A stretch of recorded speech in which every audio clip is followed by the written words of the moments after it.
So welcome back everyone. I hope you had a great productive networking break. We'll shift our focus to the next panel discussion. The theme is sales execution, where vision meets action. The next panelist will talk about the important critical areas which are important for the successful sales execution. Please join me in giving a big round of applause to our esteemed panelists. The first one, Mr. Manish Vyas, CEO of Wipro Yardley. He has over 30 years of experience in consumer goods and brand management. Renowned for his strategic leadership, he excels in driving growth and innovation in the personal care and grooming sectors.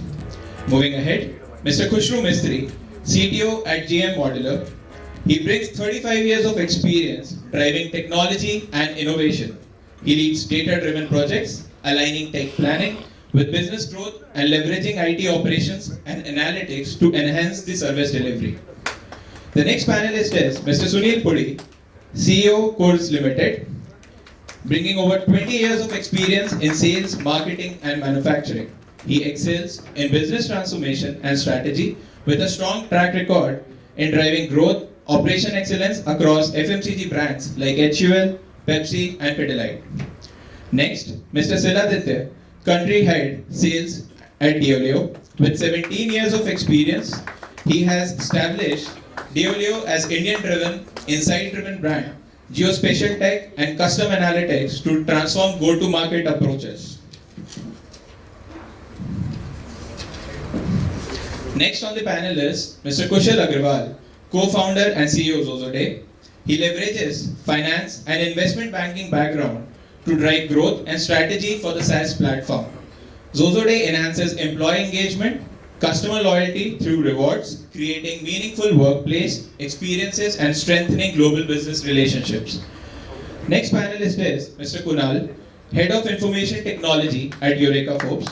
He brings in 18 plus years of experience in resource management, risk assessment, vendor relations. He has successfully led projects across country for major clients like Arla Foods, Shell, Heinz, and Domino's, delivering impactful results and streamlining operations. And the moderator, our very own Mr. Bivaswanda, Digital RTM Lead at EY. He has digital-first route-to-market strategies in consumer products and industrial sectors. He specializes in data-driven insights, geospatial tech, custom analytics to transform go-to-market approaches and boost business performance. A big round of applause for all of them.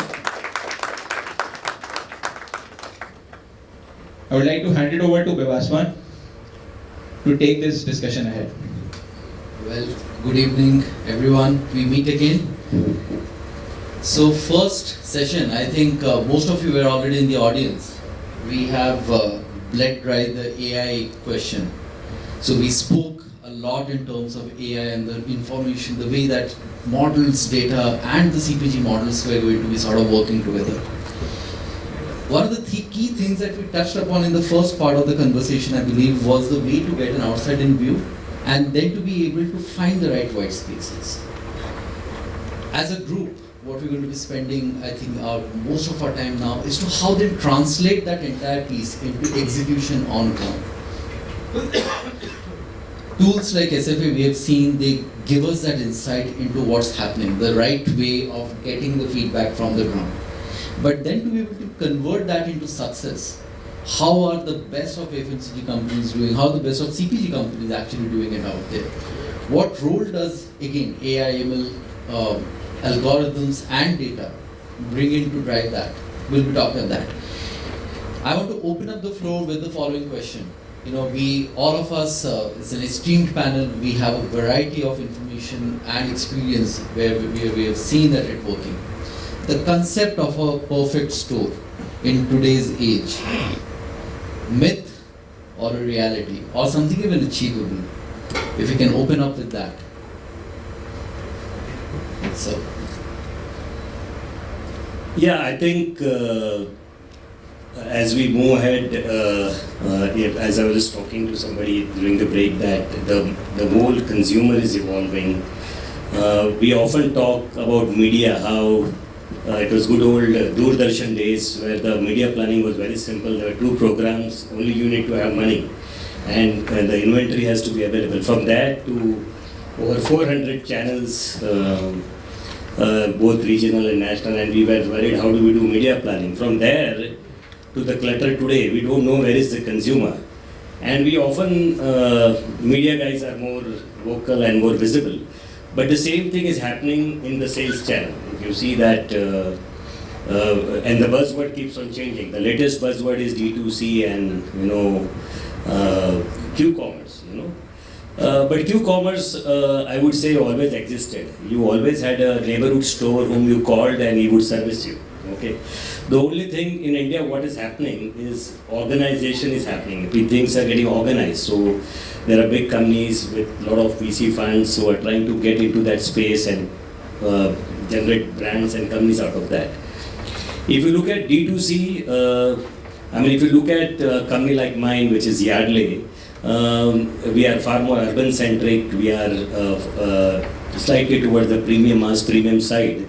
Less than 50% sale is now coming from what used to be called as general trade. And we also have a business in Santur, which is our bigger business, where still 80-90% is coming from general trade.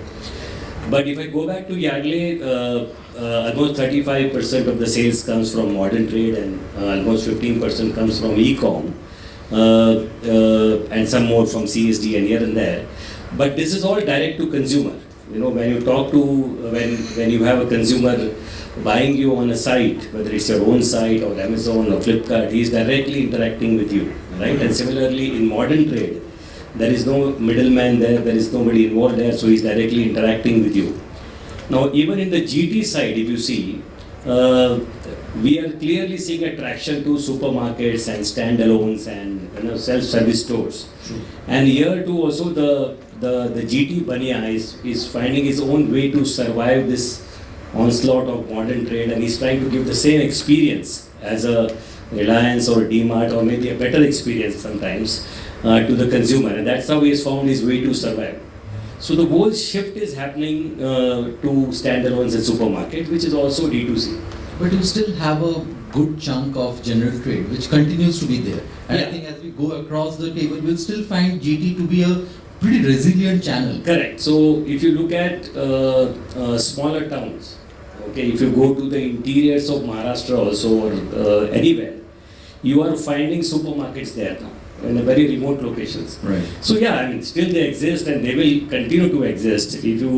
So what we do is we look at countries which are ahead of us. For example, if you look at countries like Indonesia or countries like Malaysia, we have group companies there. And we realize that the moment over-the-counter stores are gradually diminishing. Okay, they will, and if I look at the trend of this country, it's organizing itself. And the way it is organizing, the smaller stores will cease. The stores, the second generation of the store owners doesn't want to work in that store. He wants to go out of the town and work for bigger companies. And so finally they end up working for Reliance and D-Mart. So that organization will going to happen. But larger point I wanted to make before I hand over the mic to somebody was that it's all moving to experience of the consumer. Okay, it's all moving to experiential. The consumer is going to experience a brand. So from sell in, as we call it, selling into the outlet where we used to have relationship with the dealer was important, and he would push. We have built brands on margins. Okay, we have said that आपको ये multinational का brand आपको जो dozen पे देगा वो हम 6 साबुन पे दे देंगे, 3 साबुन पे आपको वो margin मिलेगा. So and he has pushed the soaps. So that days are gone now. We have to build a brand through consumer experience, and so the whole shift is moving from selling to what we call as sell-out creation, an off-take creation. Right. And I think we'll come to that as we talk about how at each store we are enabling that sell-out. Correct. Because it's multiple things. Of course, you're very right. There is a brand story to it, Yeah. but there's also a point of purchase story to it. Yes. A point of purchase may be at a retail point, a point of purchase may be at an SAMT, for that matter. So we'll come back. You raise a very pertinent point. We have, with the previous discussion also, we had it more from an enablement perspective. There's also a very consumer perspective, and we will actually spend quite a bit of time talking through that entire structure, how omni-commerce is shaping up and what's the impact on GT in particular. So we'll come to that. If I may ask your views, sir, the existence of you gave a beautiful smile when I posed the question, and hence I'm coming to you. What we are seeing in the market today, what we saw 5 years back, the market has changed completely. There is nothing called a perfect store, and there is nothing called a perfect sales channel. It's a mixture which we have seen, which has contributed to ultimately the customer lifetime value for us. Whether you provide the customer a seamless operability between the online and the offline, and also the Q-commerce part of it, which we found was quite amazing in the current organization which I am in, is that the local Banya store, which we call, are now becoming the points of interconnect as a storage location for immediate delivery to the neighborhood. And we found that concept very, very astounding, because when you need something, are you going to wait for 10 minutes? Okay, not everything can be delivered in 10 minutes, but there are certain things which can be. And I think that has become very, very important. So the survivability of the local Banya store is going to be extended further, I believe. Interesting viewpoint. I would want to second that, because I was just thinking of what happened today morning. When I was stepping out from the home, I saw a guy who was just carrying a bag. I stay in an apartment complex, and this is somewhere in Chembur. So this guy is carrying a couple of packs of biscuits and some milk and daily. And I asked him, "Bhai, aap karte kya ho?" So he says, "Ki I'm a neighborhood shop guy." So when it comes to the point of, will these quick commerce chains or will modern trade really take away the GT? I think it will take a lot of time. So each of these organized players are fighting a million battles. If I were to be running a retail store, I'm not going to give up so easily, right? So this guy, what he does is, when we have a big basket, when we have a Zepto, when we have all these quick commerce apps, he religiously comes 7:30 in the morning, delivers to all these, apartments within the complex. And then he says, "Ki bhai, I don't need an app. All that you have to do is just send me a message on the WhatsApp." And he has a WhatsApp menu within that contact number where you just have to easily place an order. So, of course, the organized quick commerce and modern trade is going to fight it out. But how will they fight out so many such small vendors, right? So, it's going to be pretty interesting to watch how it is going to turn out, but I personally feel that it's not going to be easy for anyone. Yeah, you'll have a scenario where you will have quick commerce and modern trade taking 40% at best. Beyond that, mom and pop stores are going to continue. The GT has to continue. Right. And I think the government also will support that, because they want to throw out so many people. If they are going to, open up this battle, it's not going to be easy for them. So the government will support it. Yes. Overall, the regulation has to also take care of all of these things. So the matter is something we have to wait and watch. Absolutely, the jury is out, but Yeah, I just wanted to add on the perfect stores, because I think I just strayed away the last response. So I think perfect store is like 100% accuracy in forecast. It can never be achieved. But you don't stop, improving your forecast accuracy. So similarly, perfect stores are something which is ideal in the book in the head office, where we decide and going back to my consumer experience, which is going to be important. There are 3 Ds which we kind of work on. One is the display, the visibility, the merchandise in a perfect store. The second is the depth. I mean, it can be what portfolio or what mix of products we have. Let's say more than 200 SKUs and 15, 16 categories. So what that particular store should have. And third is data. Okay, because data is the most important thing which is going to decide the impact of all the promotions, all the inputs which you are giving. So the definition of perfect store has to include all these 3. Okay, and typically we focus on the standalone supermarkets, because that's the future we feel that in the GT. And a lot of the stores which are not supermarket or self-service, they will survive by converting into self-service and standalone outlets. So there we define a lot of things on what should be the planogram, what product should be displayed in what possible way, what should be the depth.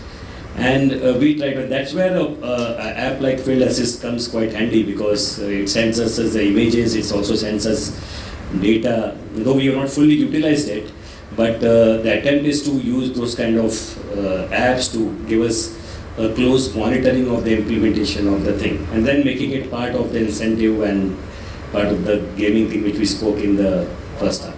True. So I think, as you were saying, each store is perfect in its own way, right? So perfect store is for that store, and how we set it up is we try to build cohorts and say this is what a perfect store is for those cohorts.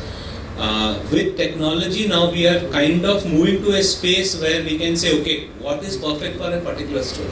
And that is where technology is taking us, and that is where tech enablement is helping us go and say, okay, I can not just set up a structure for everything, but with data actually kind of personalize it that, okay, for this particular store, the perfect store is this.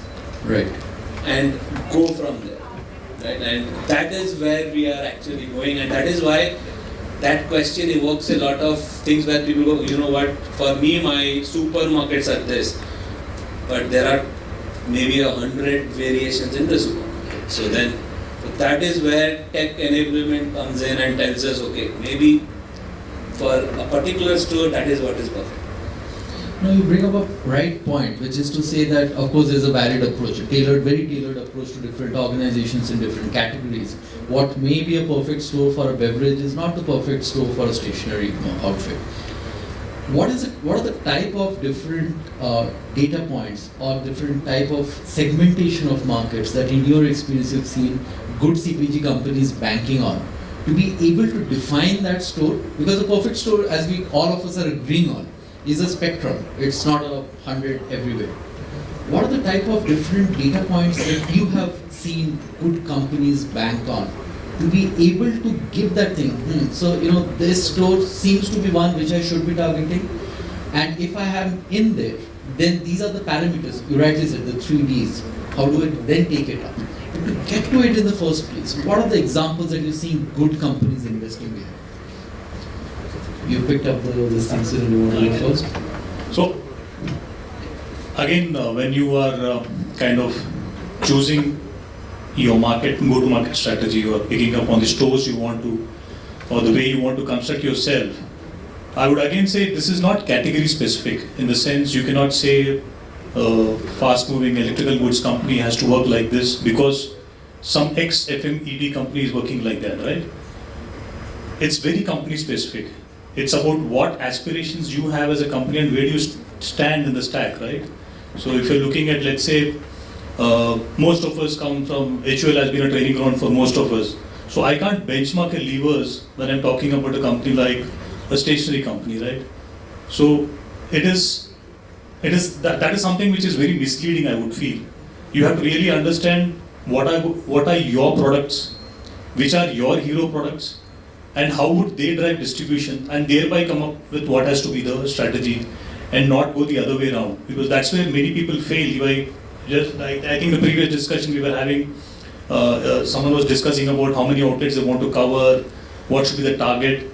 I fairly feel even if you're having a lack of outlets and you have potential in them, it is very specific to that company to decide whether they want to, kind of go for a depth of distribution model or whether they go for a width of distribution model. So plain approach towards, expanding reach is going to cost you more, extra manpower cost, and then you're going to lose out somewhere. So it's a very company specific strategy is what I feel, and it cannot be a category specific strategy. So if he's from cosmetics, or if someone is from consumer goods, or let's say personal products, you can't just take a benchmark of the industry leader because he's got a different problem, you've got a different problem to solve. That's what I feel.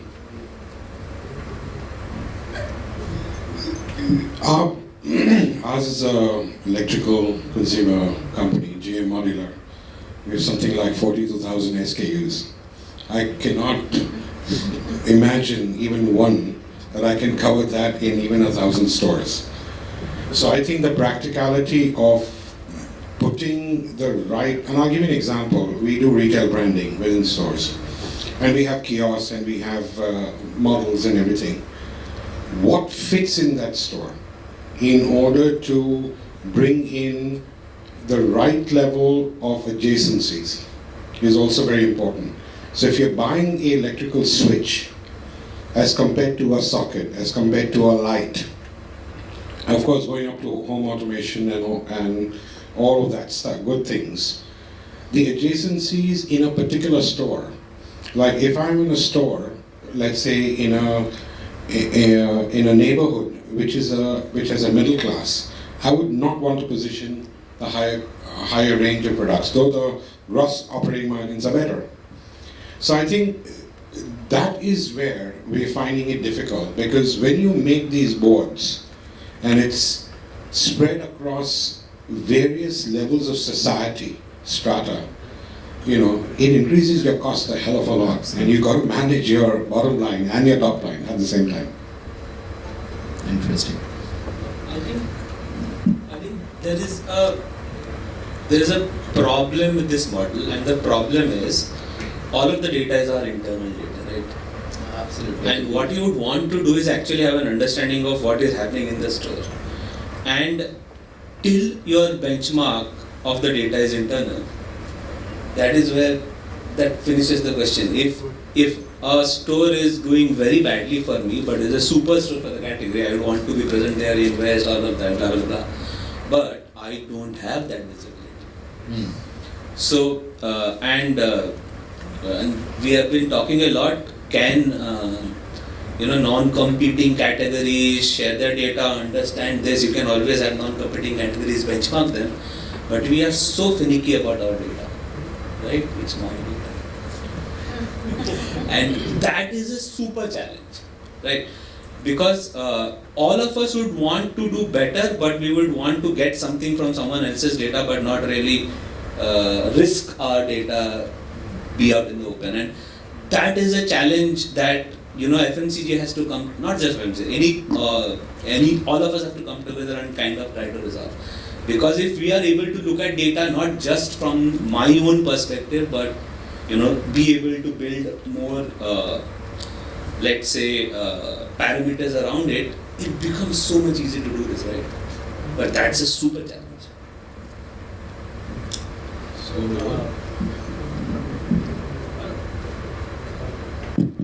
Hello. Yeah. So I think when we talk about the perfect store, I have a little different perspective. It is quite a relative term. For a बनिया की दुकान वो बनिए के लिए perfect store ही है, because he is there to earn and make money, and he would design his shop in such a way that he'll earn most of the money. For you as a CPG company, again it would be relative. If your products are more in that store, you would feel that it's a perfect store for you. But vis-a-vis, if it's a competition, they will feel that no, this is not a perfect store for me. I have to put more products. So I think perfect store is quite relative.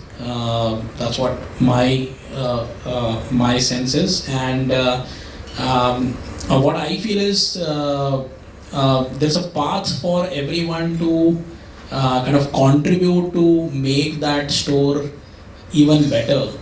And I was just thinking aloud what different CPG industry can do, because recently I hired a head of AI for my company. I sell softwares, and I kind of break the entire flow into very small granular element, and then try to see if I can automate that. So just a suggestion and maybe feedback from you. I'm not sure if you guys are doing already or not. What if you can probably break the sales process into very, very small kind of elements, and then see if you can automate that. For example, I'll point you to him. His voice. yeah. So for example, Lord. but Sorry to cut you. Wonderful thought. And this is something that we all struggle with. I think bunch of us are on the CPG. So, as a consultant, when I go into a company, I said, you should be doing it. Why don't you do it? Yeah. I said, मेरे लिए तो कर लूँगा. Compute का data कहाँ से आएगा? So I was just thinking aloud, maybe this you might already be doing. What if you ask your sales guy to just click photos of the shops? I'm sure you do it and send it over WhatsApp. What if there can be some kind of tool which runs behind those pictures and provide that info to a sales guy? That the three mix which you mentioned, I'm not from CPG industry, but the three mix you mentioned about the data, the product mix, and the first one was The display. You will get a lot of insight from that picture itself, and you can build models. You can prescribe that sales guy that okay, these are three things you have to go and do. Or just a reality is that the sales guys also know in the background there is my appraisal happening. Okay, so he puts up a photo which is best for his work. So he will always show, देखो sir, I have done such a great work, and he will show competition थोड़ा side में कहीं दिखा देगा. The shelf it's a rate over a here. period of time. So that's the ego part which you said in the first session. That's very prominent there. Adding to it, Kushal. Possible, yeah. Adding to it, Kushal, what I've seen, and it's like 6 years back, I was working with FieldAssist. We did this small POC on the ground, and it was for a tobacco product. And you are checking out what's the presence on the retailer. Pan ki dukaan pe, what is the shelf life that we have, plus what's the branding that we're having, and how many brands is there against that brand, how much is a brand present in that particular store.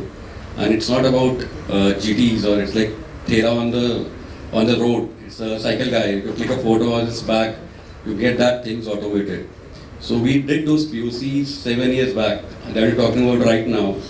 And adding on to what we're discussing around few minutes back, for us being from electrical product and from Eureka side, we are into water purifiers, we are into vacuum cleaners, we are into air purifiers and earth cleaning basically.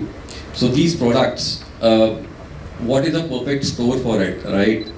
And the model we are running for last 4 decades, it's running out to be a direct consumer, interactions that you need. What is the consumer behavior? What is the product relevant for a particular market? If you talk about Maharashtra, the water quality is totally different. If you talk about Delhi, and Delhi also in a span of 4 kilometers, your water quality deteriorates like anything. Noida, it's too bad. Delhi, it's still better off. Gurgaon, it's again very bad. And it's a span of around 15 kilometers, okay? So how do you place your products? How do you manage your distribution models? How do you manage your logistics in that case? So these are the questions which come. And for us, opening up the major channels, because if you see a consumer persona right now, consumers want online presence. Some people are too tech savvy, who wants direct connection with the company itself. That's where a D2C app or the website or these things make a big difference out there. Second model where you say that people want to go online shopping, Amazon, Flipkart, all Q-commerce comes into it, Urban Clap, Urban companies, all these things are coming out and there are different competitions and different models coming out. So it's a very challenging market. Third but not the least, the e-tailers have to talk about that we have modern trade where we have presence of products is required. What kind of products do you keep over there? Do you keep premium products? Depending upon the location, depending upon the people of the personas, which is more important, what kind of products they are interested in. Are interested in a low cost, are interested in a high cost or premium products. It's a very challenging decision. And that's where the first session of planning and the execution which comes down. It's about all data. It's all internal data and the external data that we require. It's about spend of a customer in a particular area. And plus the environmental conditions for which depends upon what product you keep where. So these decisions and this is how the execution has to be planned up for the going forward. Very valid point. In fact, let me change the narrative a bit. I think we are all agreeing that data is needed. We would need to. It's all on a spectrum of this thing. One of the starting points, though, when you started mentioning, so was around the fact of a consumer and multiple choices having to. So you mentioned that it still needs to evolve. They're going to survive. By hook or crook, they're going to survive. So what we have as a likely scenario is the general trade continues to survive, albeit a bit smaller. Maybe the overall pie grows, so they remain the same.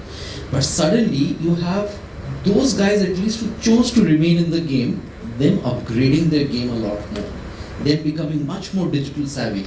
POS data out of all of those stores, we may call it perfect stores, but as you rightly mentioned, Kushal, that for him it's his perfect store.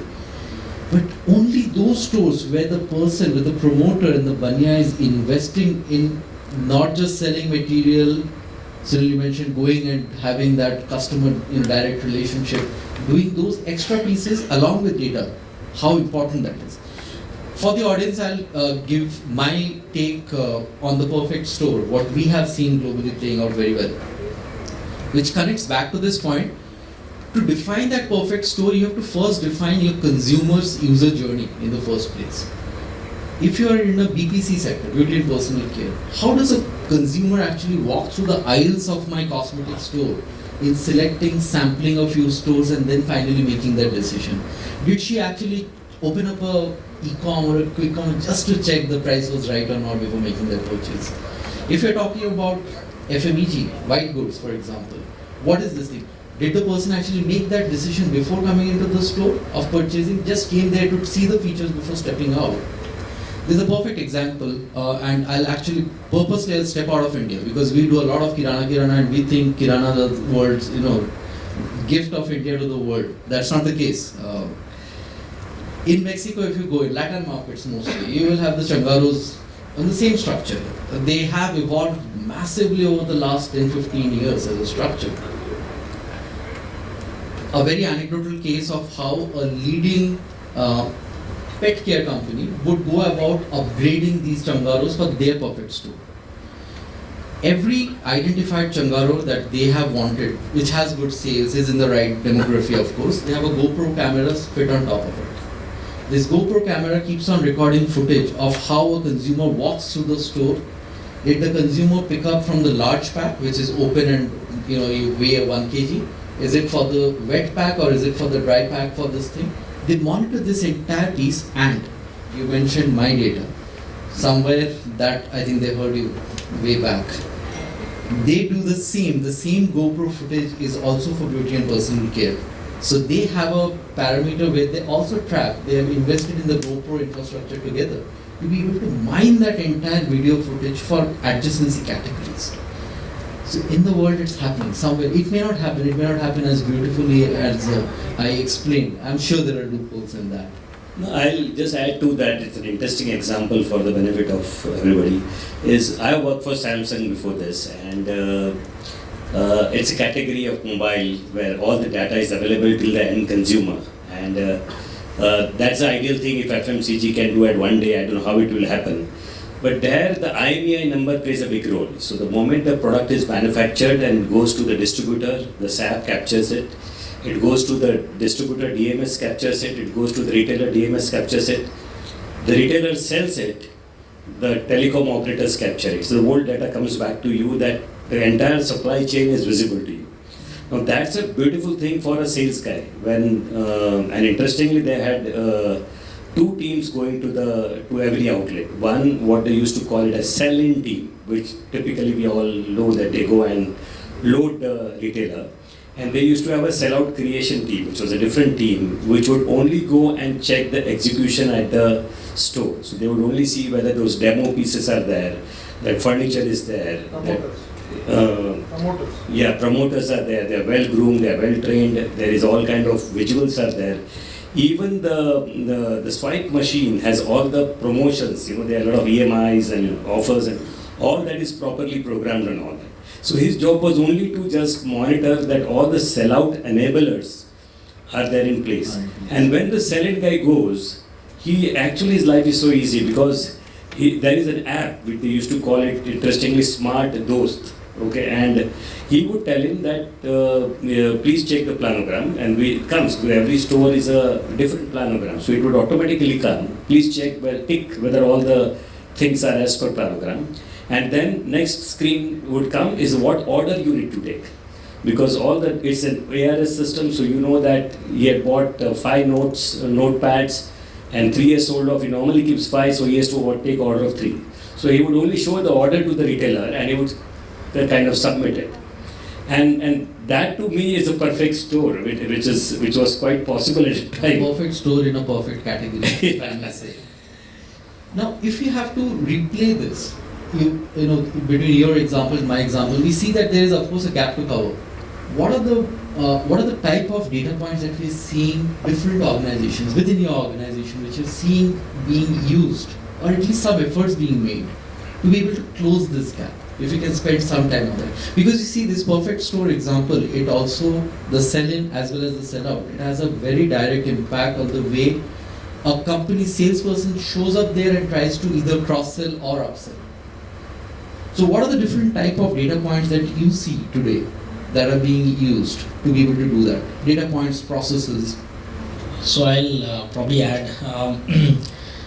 So my company Zozo Day is all about gamification for dealer distributors and influencers, which is your tertiary channel, etc., and the sales guys.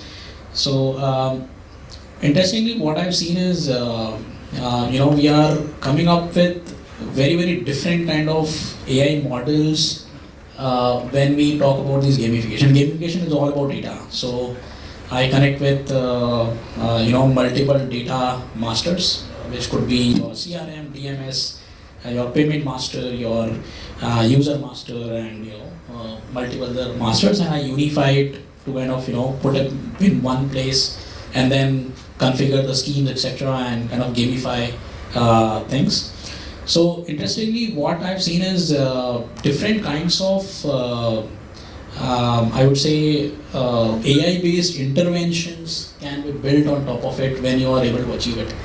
And one of our popular kind of a nudge, I would say, AI-based intervention was leaderboard-based nudge.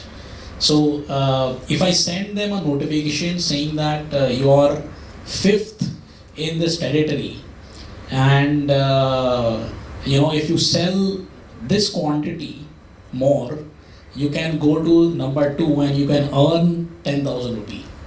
So if you give that analytical nudge on the basis of the data, it kind of changes the game, and he at least go an extra mile to kind of sell more. So likewise, if we use that available data, it can very well kind of translate to very innovative nudges, and it can improve the kind of revenue. Second thing, what interestingly I've seen is if you gamify all these things with these AI-based interventions, and you communicate to the people that you will be incentivized or given some compensation, only what you feed in the app or a DMS or your CRM, the utility of CRM goes high. So I've seen that a lot of companies, they used to complain that यार ये app use नहीं करते हैं, and adoption is a big problem. And when you communicate that पैसा तभी मिलेगा जब app use करो. So that has the adoption of technology has started happening when you show them the money that okay करोगे तो मिलेगा, ये तो नहीं मिलेगा. So right. On this point, of course, I'm talking about a very different set of users. If you talk about the Zomatos of the world or the Ola Uber drivers, I've seen the trend of, in fact, me and Suchindra were there in Pidilite, and then we kind of started the Salesforce automation tools and stuff like that. So there's a lot of, we talk about nudging, we talk about kind of how do people adopt, how do we incentivize them for using an app, right? So basically he's doing the same thing. Some of them are doing it using pen and paper. Now you have bought an automation, you want to track the guy. What I saw over the period of last maybe a decade or decade and a half is that making sure that the guy uses these applications itself is a challenge, right? And then we have added to that, we have certain other gamification and stuff like that. How different are these applications? Like you never have to, kind of. I was speaking to a Zomato guy, right? भाई आप कैसे start करते हो? No one tells him. He just has to. You can become a Zomato boy right now. Download the app and start running. How differently are they operating is something which I would really want to understand, because it's a completely different game out there. So they're also doing the same thing, right? It's a kind of servicing the order. Here they're collecting the order. So if there are some learnings from that side of the industry, which is, and these guys have come very recently, last 5-7 years. Yep. So they cracked the game. So I keep telling we don't have to tell the FOs to use a WhatsApp, right? He's more happy to communicate with the WhatsApp. No one has given you training to use an Instagram or a Facebook, right? But whereas here, we conduct training sessions, we push them, we do a lot of things to, kind of develop that usage or adaptation, and when he's talking about incentivizing. So I think that puzzle needs to be cracked for, better execution is what I feel. Yeah, so Zomato and Swiggy both are my customers as far as e-card. So I'll just give you some examples on what we did with them. You might have observed before COVID, if a Zomato or Swiggy guy used to come to your home to deliver food, the experience was कि वो जाके आपको देता था भाग जाता था. There was no experience as such. So that was a challenge which was thrown by Swiggy to kind of solve for, which is customer satisfaction. I mean, he should feel that okay, I've been delivered by someone, and and the experience should be good. The second problem was the number of deliveries which he used to do was close to I think 9 deliveries in a day types. The attrition rate was as high as 60% a week. And these were a lot of challenges which were there in this, in that industry, and we launched a Smiles program for them. Smiles program. And what we did was we implemented a micro incentive structure there.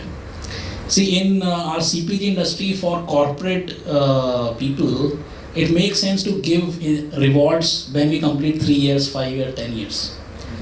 You should give them incentive when they complete 50 days or 100 days. You should give them incentives on the basis of every time they get a 5-star rating, you should get it. That's why we changed that behavior, and right now when a person delivers food at your doorstep, he puts a smile and he asks, sir, 5-star rating. He gets that incentive. Every time his attendance is more than 90% in a week, in a month, he gets an incentive.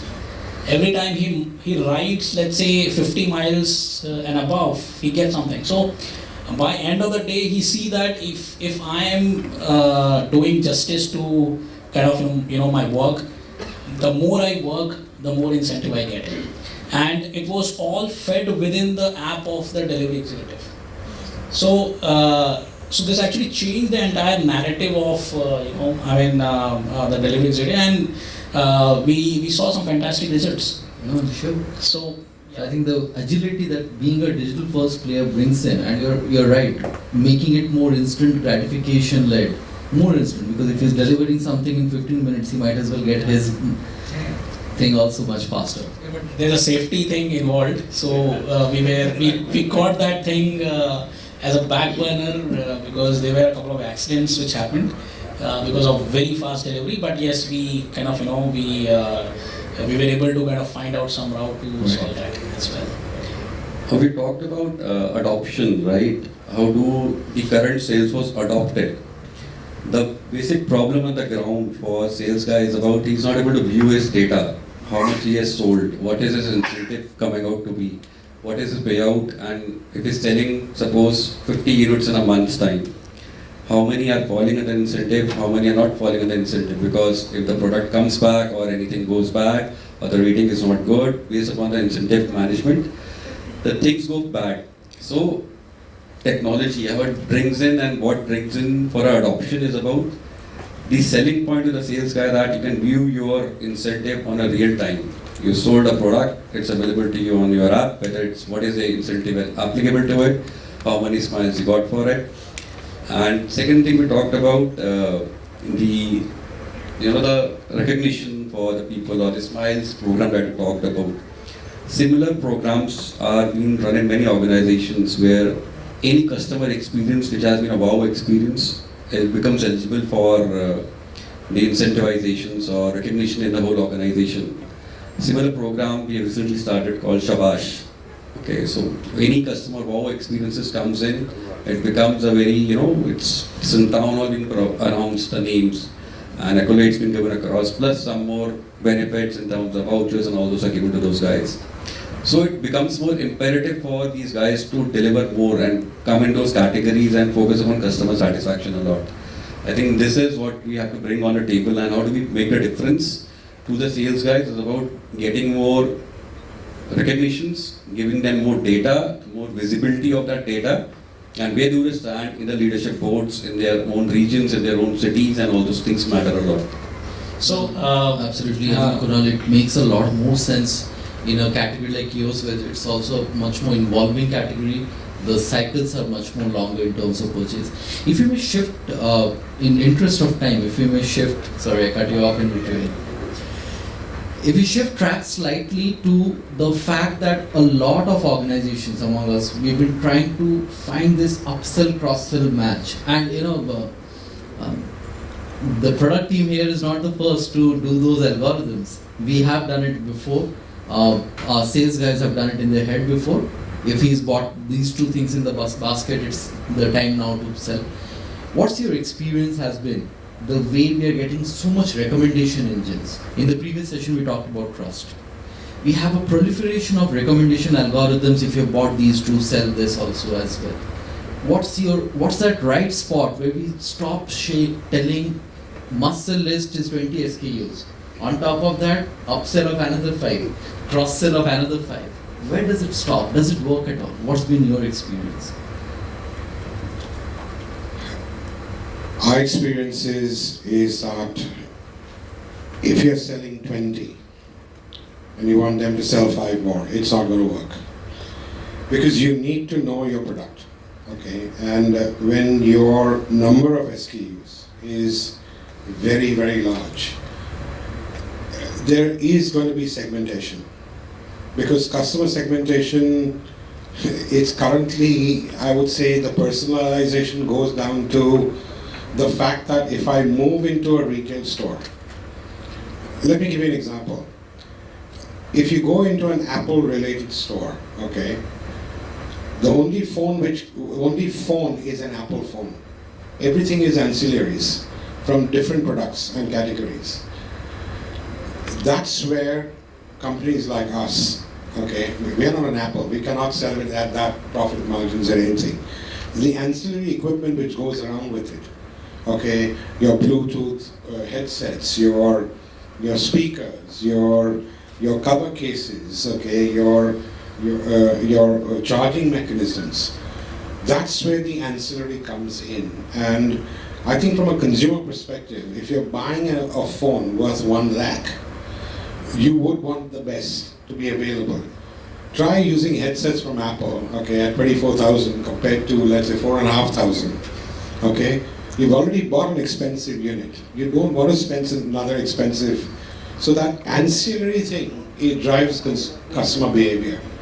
The same thing is imbibed in the salespeople, okay? That when they are selling, now we are not a D2C company, okay?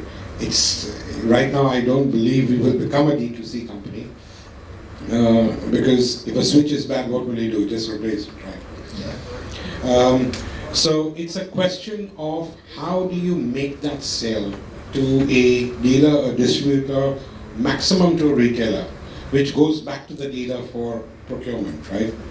I think that's where the experience comes of what you're trying to sell and who your customer orientation in that area is. That's what counts at this moment. Interesting.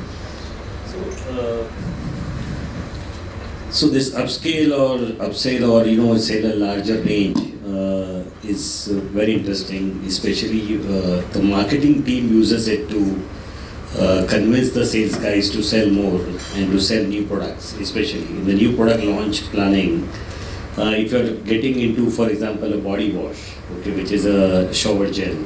where the company had never had that product earlier, so we don't know. And as rightly put, the competition information may not necessarily available.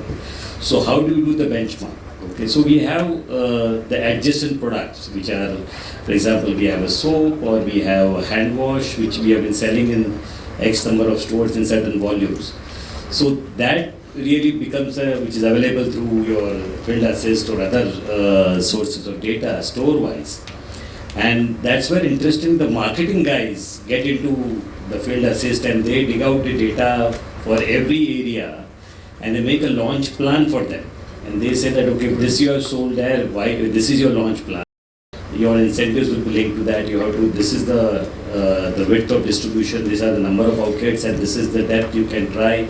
And this is the overall value of launch plan which you need to achieve in 6 weeks.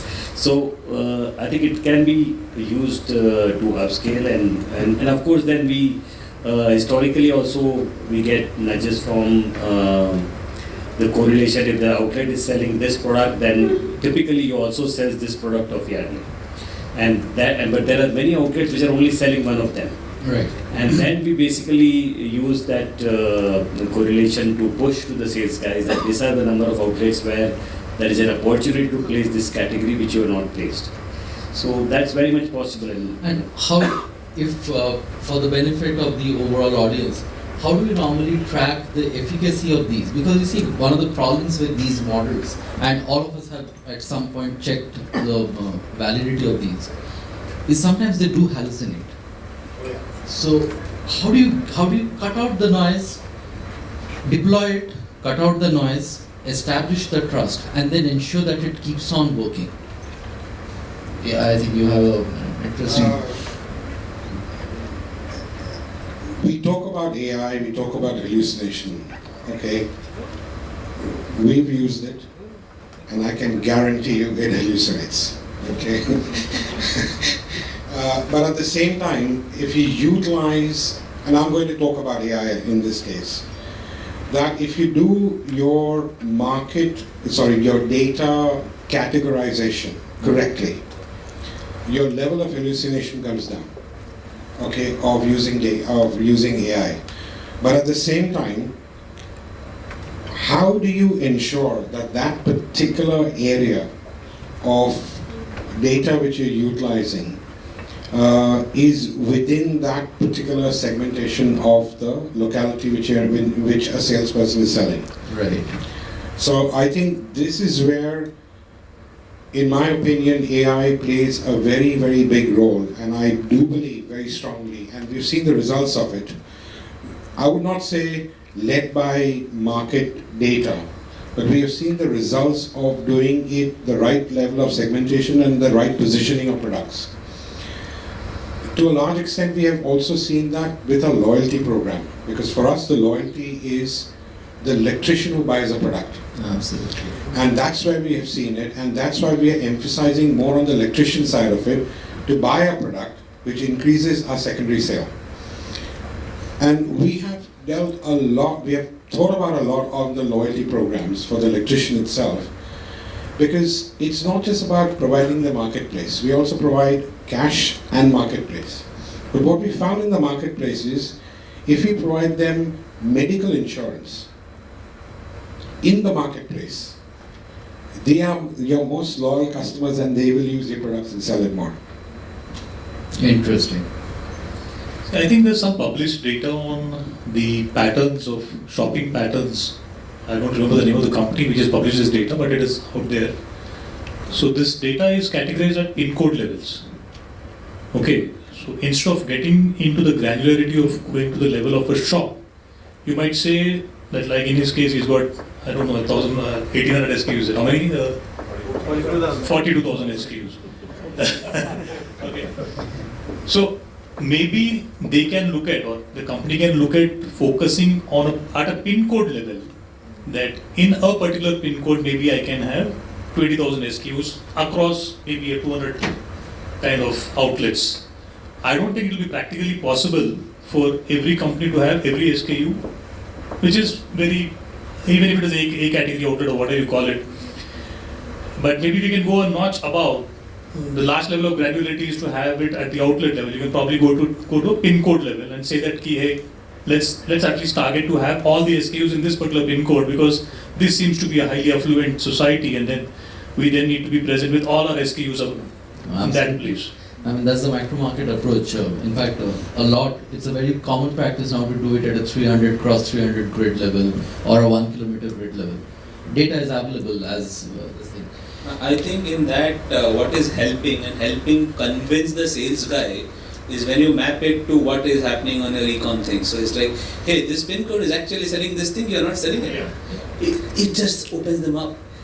So as a last question, in fact, I want to bring us back to where we started from. We started, and I'm summarizing it very quickly. We started off from the point that today channels are all overlapping channels. GT, you cannot speak about it in isolation. You have a GT and an MT and an e-com and a QC is eating into that share. We talked about the role of a perfect store and how how it's a spectrum of from different lens, from a consumer, from a CPG company organization, how it changes a lot. We came down to the point of algorithms and how they need to be tuned to the hallucinations that they do. The user journey of a consumer, we spoke about that as well. If we bring all these all together, there comes the role of that poor guy who's called the ASM in every CPG company. And that guy is given a higher GT target year on year, while his e-com guy also has a better target, and he has no idea. So I'll tell you a very fun conversation I had with the leading player in snacks and chocolates. We went to him and we were discussing a lot of RTM, GTM things that everyone's doing, and they said, I already do 300 by 300 meter. I know where chocolates sell. That's not a problem for me. You come back and tell me, can I appoint a CEO for a pin code? That ASM, I'm going to tell Andheri pin code has one CEO who is the ASM for Andheri pin code. I'll put the dark stores under him. Any order that happens, if a consumer orders, if a delivery of a quick com or e-com happens to that pin code, it's his sale. He is in charge of the activation of that particular pin code. Now with this type of an expectation, I want to get your thoughts. Is this where we are heading? Where you suddenly say, I'm bigger, and this may be possible only for those particular categories which have a lot of pull-in centric categories, they are not push-centric categories. Is that a reality very close in the future? We suddenly see consumer companies are not looking at channels. They are looking at the consumer and working backwards. Your anchor point has to be a customer finally, because if you're planning anything else apart from that, then I think you're misleading yourself and the organization. For all organizations, it has to be your customer insights, your customer's preferences have to be your anchor point. Now coming to that example of where you're saying that do we have to have pin code specific CEOs? A brilliant thought, but again, there are two ways of looking at it. When you're looking at a salesperson, typically in an FMCG organization, is a frontline guy, right? We've all gone through that. What is the kind of maturity level we are looking at? Point number one. Point number two, many of them are just having fun while they're working, right? Some of them work for 10 days, that's the way they work. I mean, say if you're going to tighten them up so much, then there's no fun. And when there's no fun, then it's going to be very boring, and then you're saying that every call has to be productive, will not be. He has to be in the market by 10, he will go by 12. So where do you draw the line? And how many such people are going to fall into that bracket of where you draw the line, right? So pretty tough question to be answered, but yes, you can always think as wild as possible, right? But again, you'll have to really see how it works. Execution is the key. I think the second half of this entire session was all about execution. So having that thought, how do you execute this? How many such CEOs can a company create? What is your put the right product in their hand, in the hand of the CEOs and CEOs team? Yeah, so it's almost like 100% forecast or accuracy or a perfect store. So the complexity if you are running a business today is huge, because the service requirements of e-com is very different, of modern trade is very different. They give you a specific time, appointment, your car as your delivery vehicle has to reach at that time. They have their own DCs where you need to deliver. You don't deliver at Bandra, you don't deliver at anywhere, you deliver at a central location. And then that coordination between the dark store and the store, or the frontline store and the DC is their internal thing, And then managing the relationship, the last mile linking. I mean, you might have listed your product with DMart, but finally the store manager is not linked to your product. Okay, so that requires a different relationship. So it's, as a head of a business, I see the supply chain is crazy right now, because everybody has different packs, everybody has a different rhythm. Somebody want directly, somebody want through the distributor, somebody want load it for the big billion days, somebody do it this way. So it's crazy. I mean, the supply chain guy is going crazy. Now, to have somebody to manage that complexity at a pin code level is like expecting I am Ahmedabad guy giving us TSIs for every pin code, and then we are recruiting them and they are able to manage that complexity. So it's a very idealistic expectation. But I take the point that somewhere it will have to synergize it. The models will evolve where there is a lot of synergy. Maybe a distributor is common for all this channel, and he's handled by a particular area manager, and he is passed on some kind of terms of trade and delivery schedules and all that, and he does that last mile deliveries and meets all the requirement. Yeah, I mean, it's a scary thing because it keeps on evolving every week, every month, and you can't stabilize. A lot of we people didn't have 10-minute deliveries 2 years back. Yeah. And so a lot of people tell me that why we have not stabilized the process and SOPs and all that. I said, no, let's first find the right thing, what we want to do, and then we do it rightly. But what is the right thing that keeps on changing every now and then? So how do you go on the efficiency part of it? That will come later. So, if you fundamentally look at it, what he's saying is there is volatility, right? And we have to be okay with volatility. And that is something that we will also have to teach our people. And that is scary. Right? You are telling him you have to be okay with volatility, and you are telling him that there are number here. Don't go together. Right? So, fundamentally, that's the challenge. But what you will also see when you step back is all of these channels exist, correct? As he says, they have found a rhythm. Yeah. And the more you look into them, the more you realize that they really interplay. Because as you get in, you see that the level of interplay is not significant. Especially for a consumer goods company, as you go down, you see that the level of interplay is not significant. And then when you take like a 30,000 square feet, 30,000 feet view, you see e-com services 30 million consumers.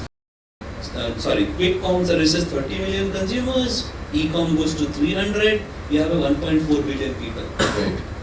Like, they can't. 1.4 quick com is 30 million and we are like losing our heads over it. Right? They're just going to be... All the words we see money. Yeah. Okay. We'll come into that. One of the quality which we see nowadays, which we were never thinking earlier, is that in a candidate when we recruit is what is this tolerance to ambiguity. I mean, that's a very important criteria now, because while we can, especially at a integration level, whether it's a regional manager or a brand manager or the sales head, and because if he doesn't have, he's not smiling in spite of all the chaos, then he's not fit for today's job.